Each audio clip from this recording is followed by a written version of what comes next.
Kidepo Valley National Park is located in the distant northeast of Uganda, close by the borders of South Sudan and Kenya.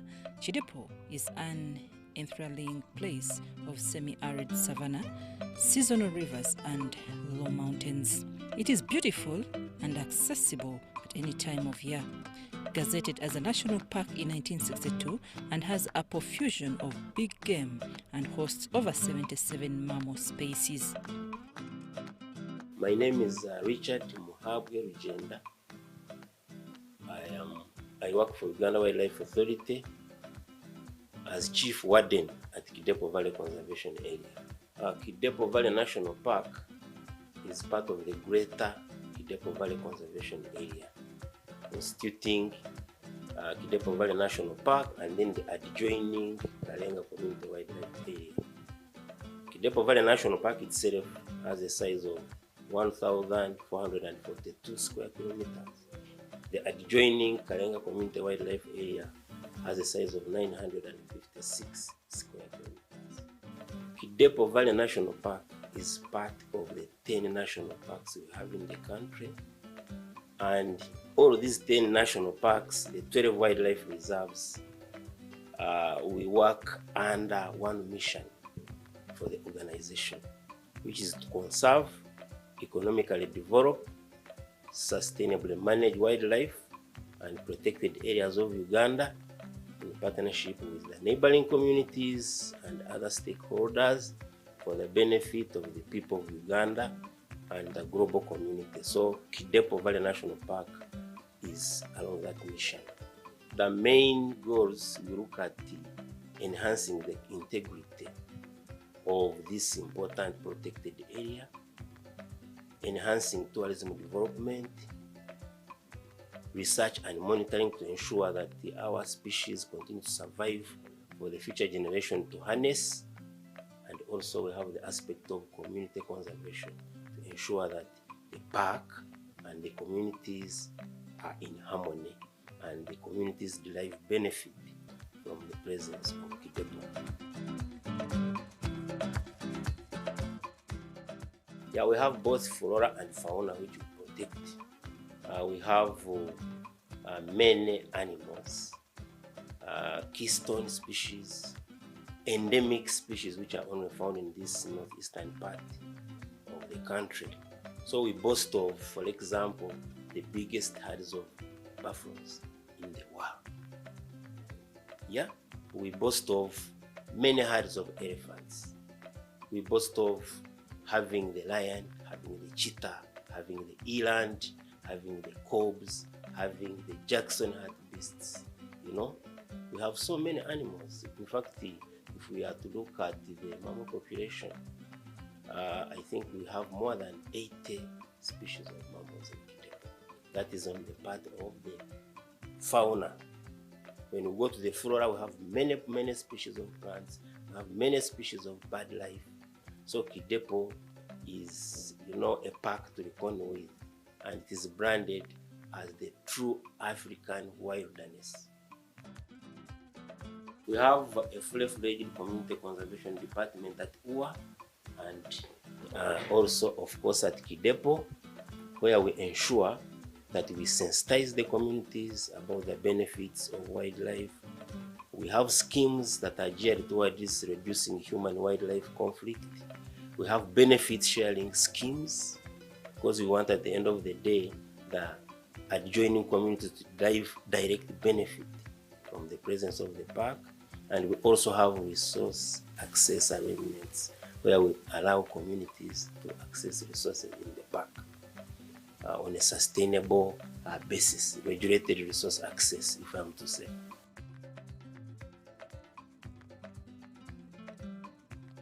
Yeah, we have threats that we face here in this critical ecosystem. Mainly we have poaching, illegal poaching, illegal hunting of animals, where people come in and kill our animals for subsistence, for game meat. That is poaching. We have threats to do with invasive species. We have some plants which we call invasive, which form continuous thickets in the park and reduce the grass, the forage for herbivores, for animals to feed on. That is another threat, invasive species. We have too many species. One is called Harrisonia abyssinica, then another one is called Dicrostachys cinerea. Those are the two species that tend to choke the park. But we also have schemes geared towards stemming this threat, where we do active removal of these invasive species through uprooting. We have fires, is also another threat. We have human-wildlife conflict. It is also another threat that cause resentment in the communities when animals stray out and destroy people's crops. So all those are some of the threats which I can talk about. Yeah, we have the revenue sharing arrangement. Statutary, according to the UWA Act 2019, we are supposed to share 20% of the gate entrance fees, to share it with the communities that surround the park, to share it with those local governments. So when that 20% is usually remitted to the accounts in the districts, which cascades down to helping the people who suffer conservation costs through income generating livelihood projects, and also other projects which are geared towards stemming the human wildlife conflict, like beekeeping, like establishing chili gardens. Those are some of the, which is a buffer crop. So those are some of the benefits we can talk about. Revenue sharing also go to handle projects, big projects like clinics, health care, and then schools, roads. So all of those, the people who surround the park, the local government that surround Kidepo, are there to benefit from some of these benefits. We also have a strong sport hunting program, where we have what I can call PPP, private partnership arrangements, where you find there is revenue sharing also that accrues through the sport hunting.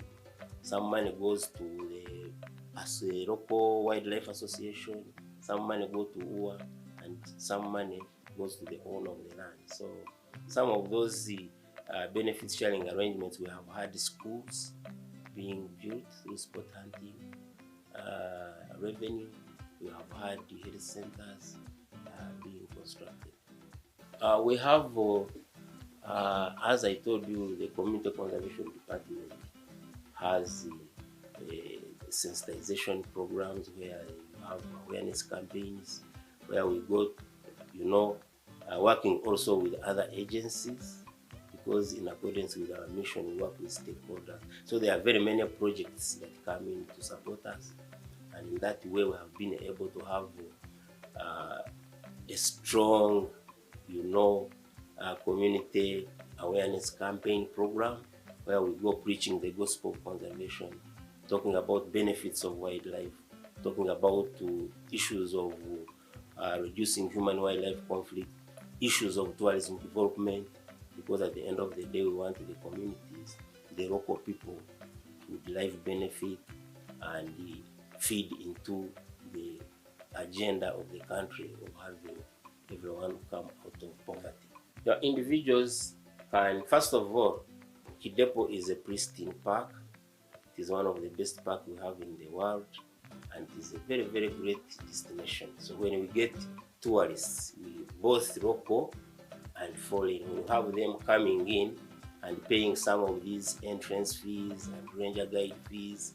When we get those monies, they are again plowed back in conservation. So tourism is one of the ways one person can make a contribution because you enjoy the national heritage, but at the end of the day, you also plow back into conservation through, uniforms, vehicles, roadworks, all those things accrue from the tourism revenue.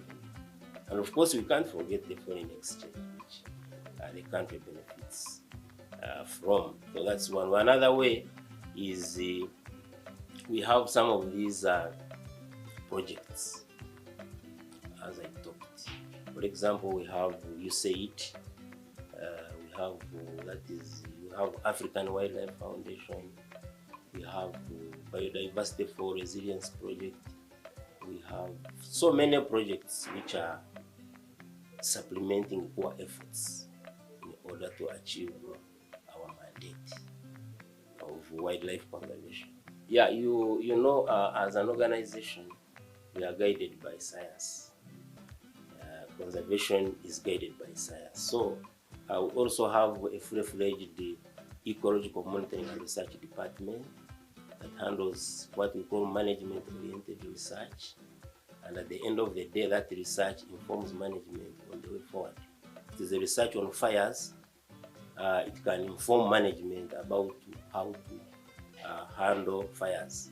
If it is invasive species, it can give us recommendations of how we can mitigate that. If it is a research to do with climate change, it can also give us strategies, adaptable strategies that can be used to mitigate the climate change. So research is a very, very critical function which will ensure that it is implemented in order to manage Kidepo better.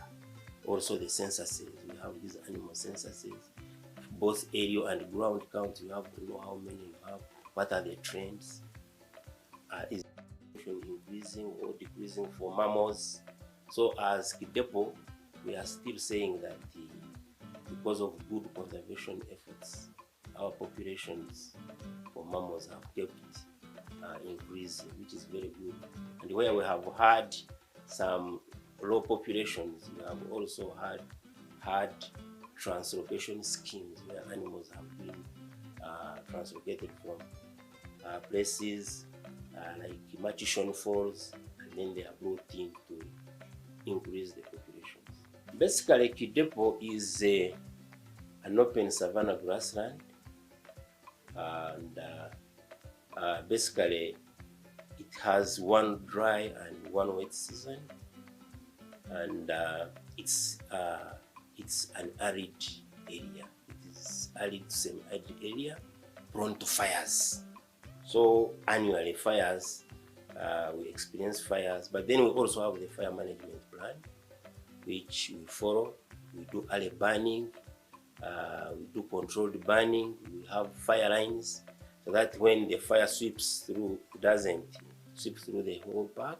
You find there is some, grass that some of these animals can feed on. Yeah, that is one of the practical,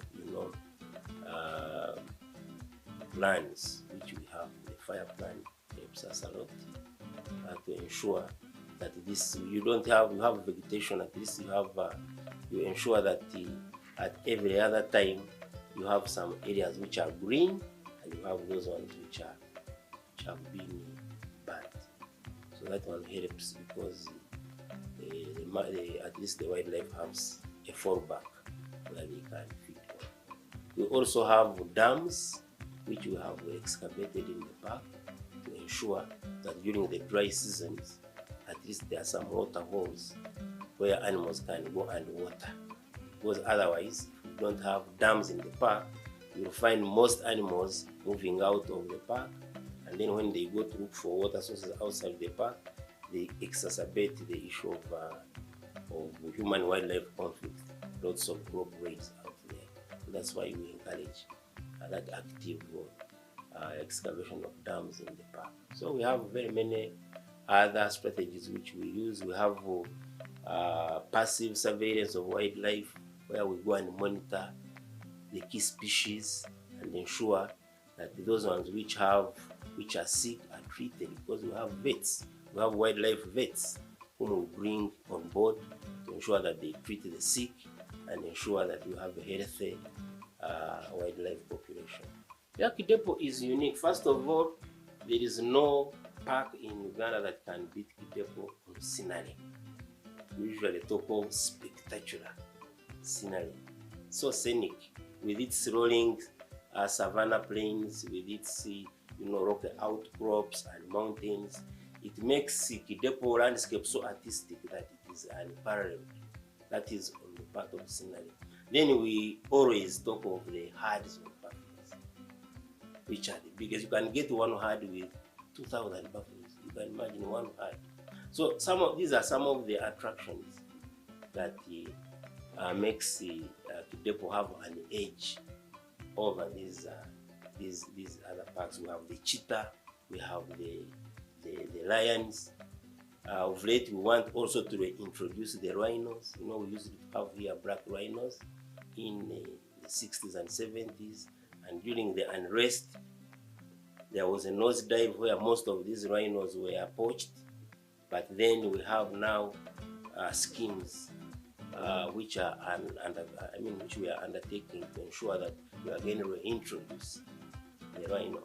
So if we get the rhino back, we shall be boasting of the big five, and that one will again make our destination more and more popular and get more tourists coming. Of course, we are going also to have the roads fixed. Kitugum Kalenga Road is going to be fixed, and when it is done, we ensure we shall have more tourists coming in. Because some of these tourists are saying Kidepo, although it is the most beautiful park, but it is a little remote and far. But if we get tarmac, we shall have more tourists coming in, both domestic and foreign. Yeah, we have some other challenges which we are facing, but which we are handling head on. Of course, the security part of it. I can't say it is perfect. We have issues of security. Karamoja, we are now on this disarmament program, and there is still some guns, some illegal guns. But then, who as an organization, and Kidepo in particular, we work very closely with the security agencies, the UPDF, the Office of the ISO, the police. We work with them, the ASTU. We work with them to ensure that we make a formidable force to stem some of these security challenges. So our tourists are always safe when they are coming to Kidepo, because we are deployed and we are coordinated. That challenge, much as we have it as security, but it's being contained. Yeah, to make Kidepo a better place is to give us more resources. We establish more campsites. We make a better road network. We have better tourism tracks. That is the infrastructure. We have a state-of-the-art visitor information center. When we have that, and then we also have more funding to fund the rangers so that they do their patrols better, they are well equipped, and then we shall ensure that the integrity of the protected area is enhanced, and then the tourism development will also be enhanced. We have a direct route through from Kampala through Gulu, through Kitugum, through Kalenga, and then you enter the park. It is the most direct route, and when you reach in the park, of course, we have professional guides that will take you for game drives, will take you for nature walks. So that is the most. But there is also another eastern route that passes through Mbale, passes through Moroto, passes through Kabong, and then it enters. So when these roads are tarmacked, we are going to have a circuit, because also we are going to have Moroto Kotido Road tarmac through Kabong, through Kidepo.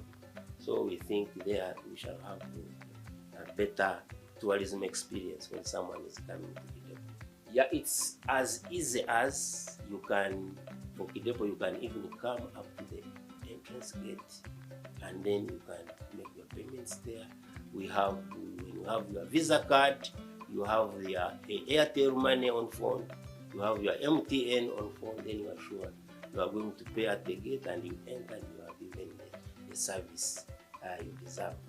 We have a healthy lion population. in Kidepo, but also the population in Kidepo, in order for it to thrive, it needs to have prey. So at one time we had the population of the cobs going to almost 10 or so. But what we had to do, we had to do the translocation. We got around 200 cobs from Machishon to come and we introduced here. And as I talk, the population has doubled. So this one makes it easy for these lions to get their prey. But also lions also have threats they face, because at times they fall into traps. You know, some of these community members lay traps in the park, and when they lay traps in the park, targeting maybe antelopes and maybe targeting buffaloes, and sometimes you find these cats get trapped in there. But we have always tried to enhance these patrols, both day patrols and night patrols, to ensure that we handle poaching head on, and then we allow the populations of lions to thrive, so that they get into this balance of nature. At the end of the day, the lions have to be there, the cobs have to be there, the buffaloes have to be there, the birds have to be there, and that is the ecological balance we usually talk about in conservation. Kidepo is the best. So both foreign and our own brothers and sisters in Uganda and East Africa, please come and visit this pristine park, the true African wilderness, so that you also enjoy this national heritage. You give us also some, revenue that you can plow back in conservation and ensure that this wildlife is conserved for posterity.